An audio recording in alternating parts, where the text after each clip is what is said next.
Salut, bienvenue sur la chaîne de Blog Tesla. Aujourd'hui, je vous présente encore un nouvel accessoire qui m'a été envoyé par Cliyard pour que je puisse vous le présenter. Donc pour rappel, Cliyard, c'est un de nos partenaires qui nous propose un code de réduction Blog Tesla FR. Vous pouvez utiliser sur tout le site et évidemment sur cet accessoire. Donc vous retrouverez tous les liens dans la description sous la vidéo. Retrouvez-nous aussi sur le blog de blogtesla.fr et puis dans la rubrique forum, où il y a une rubrique accessoires, avec des accessoires pour la modèle 3, la modèle Y, les S, les X, bref, toutes les Tesla. Une rubrique dans laquelle on discute de ces différents accessoires. Donc là, on va tester ce que Cliyard appelle le Ambient Light. Ambient Light, je pense que c'est l'accessoire le plus facile à installer que je n'ai jamais testé. Tout simplement, cette platine qui va venir se mettre à cet endroit, sur la zone de recharge par induction des téléphones.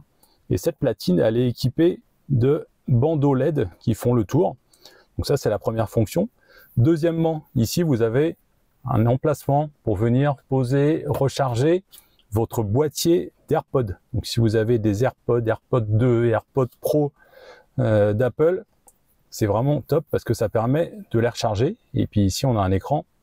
On va découvrir dans quelques secondes à quoi il sert. Vous voyez deux câbles qui sortent de cet accessoire, on va dire. C'est tout simplement un déport avec des LED. Et ça va venir se mettre ici, au niveau des pieds du passager, ou de la même manière au niveau des pieds du conducteur. Voilà, on viendra juste le coller. Donc la seule chose qu'il y a à faire, c'est de cacher un peu le câble et puis de venir coller ça pour avoir un éclairage. Donc le seul but, c'est d'avoir tout simplement un peu de couleur dans la voiture, surtout de nuit. Je pense que de jour, ce sera sûrement un peu moins visible. Et voilà, il y en a deux, un de chaque côté. Et la particularité de cet accessoire, c'est qu'il n'y a rien à brancher. Il n'y a pas de pile à mettre, il n'y a pas de câble à brancher, il n'y a rien à démonter sur la voiture. Vous le posez ici, il va être lui alimenté tout simplement par cette zone-là, par la recharge à induction. C'est assez intelligent, ils ont utilisé la recharge par induction. Et après, ça va éclairer l'entourage, ça va allumer l'écran. Donc pour l'installation, vous l'avez vu, hein, j'ai bientôt terminé, le temps de le dire, on le met en place. Il y a des petits clips, je vais vous les montrer avant de le faire. Il y a des clips qui permettent que ça ne bouge pas. Donc vous passez bien les câbles en haut, vous poussez un petit peu, et ça se clipse tout seul sur la zone de recharge par induction. On voit qu'il s'allume, donc il est en train de se mettre en marche. Tiens, on a une horloge. Et là, on est en mode arc-en-ciel multicolore. Et nos deux diodes supplémentaires, elles sont là. Voilà, vous les voyez, elles sont allumées. Donc voilà, l'installation est terminée. Vous avez vu, ça ne peut pas être plus simple. Il reste juste ensuite à venir prendre, comme je vous le disais, les deux extensions. On passe le câble, on le cache ici.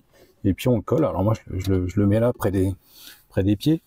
Mais vous pouvez le mettre ailleurs si jamais vous voulez. Donc au niveau de l'écran, moi je parle assez mal chinois, donc on va aller directement sur la version en anglais. Voilà. Qu'est-ce qu'on a comme réglage? On a les effets qui s'appellent respiration. Ici je l'ai réglé sur rouge, mais on peut changer. Vous voyez la lumière, c'est en train de clignoter. La finition est très propre, avec la partie un peu chromée mat tout autour là. On va s'approcher pour essayer de mieux vous montrer les finitions, à quoi ça peut ressembler. Voilà, là, vous le voyez. Donc ça, c'est vraiment propre. Hein, dès qu'on prend un peu de recul, ça pourrait paraître d'origine. Voilà, sur le produit en lui-même. Donc, Boès, vous l'avez vu, c'est style respiration, ça clignote un petit peu. Ici, on a un bouton rond, on appuie dessus, ça éteint tout. Ça éteint les extensions, ça éteint la lumière qui est là. Vous voulez rouler la nuit, vous êtes sur l'autoroute de nuit ou autre, vous appuyez juste là, ça éteint tout. On a celui-là voix. Donc apparemment, c'est lié avec la voix ou la musique. Si j'arrête de parler, ça diminue. On peut régler la sensibilité dans un des menus. On a roll. Là, ça va tourner un peu multicolore dans tous les sens. Et le dernier, c'est tout simplement light. Et light, ça reste allumé. L'écran qui est ici, vous allez voir qu'on peut afficher d'autres choses et on peut choisir s'il reste allumé en permanence ou pas. Donc ça, c'est le premier menu. Ici, évidemment, on peut choisir la couleur. Là, on a le bleu, on a du vert, du jaune, violet, un autre bleu.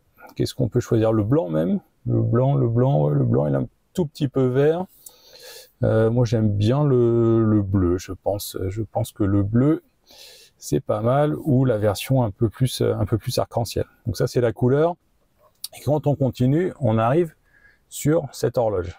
Horloge qui, je trouve, n'est pas du tout terrible.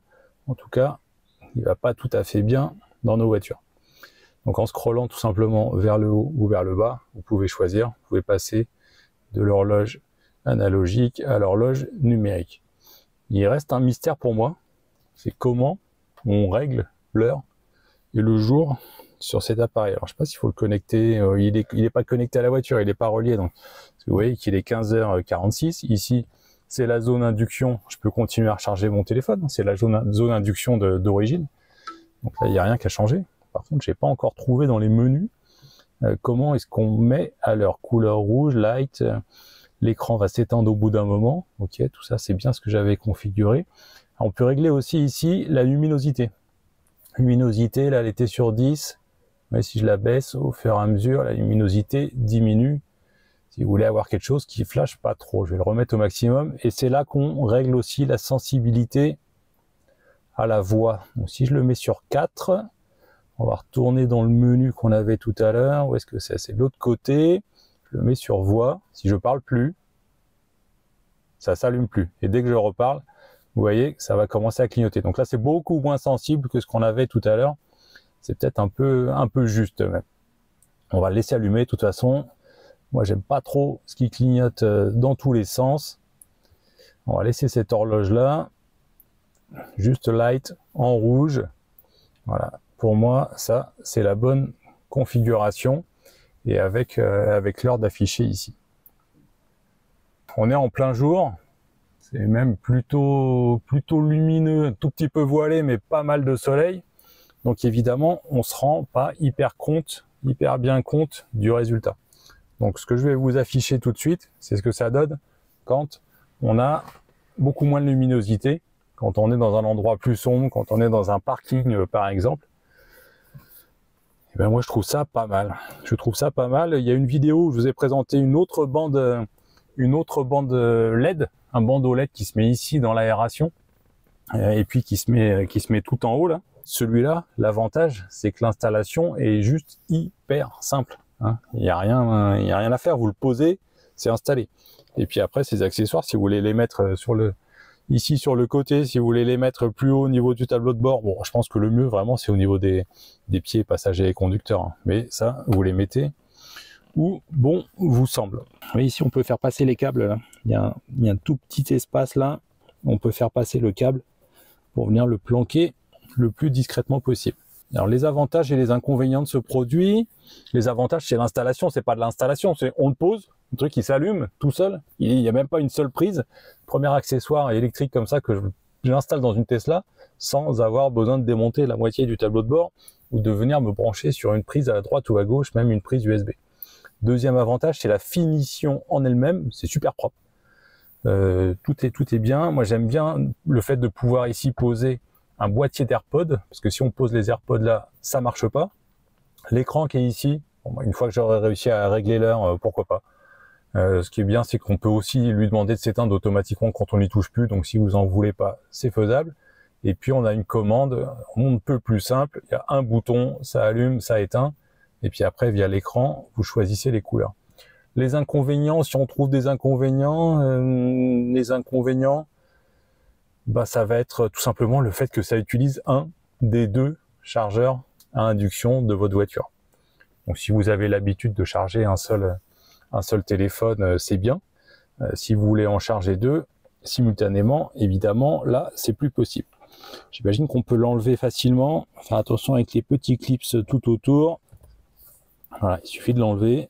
On enlève le câble que j'avais passé derrière. C'est bien pensé. Je ne vais pas vous dire que c'est indispensable, hein. C'est juste pour ajouter des diodes. Mais ça fait un petit côté sympa. Ça ressemble un peu plus à ce qu'on a sur les modèles 3 Highland, par exemple.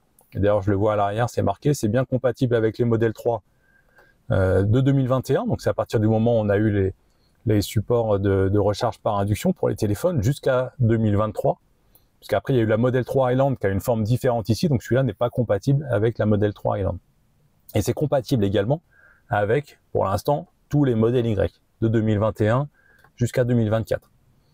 Jusqu'à preuve du contraire, il n'y a pas de nouveau modèle Y, soi-disant codename Jupiter, qui va arriver cette année. En tout cas, il n'est pas connu pour l'instant. Donc pour l'instant, c'est compatible avec absolument tous les modèles Y. Je vous remonte l'installation parce que c'est vraiment le point fort de cet accessoire. Il y a juste à venir le mettre en place.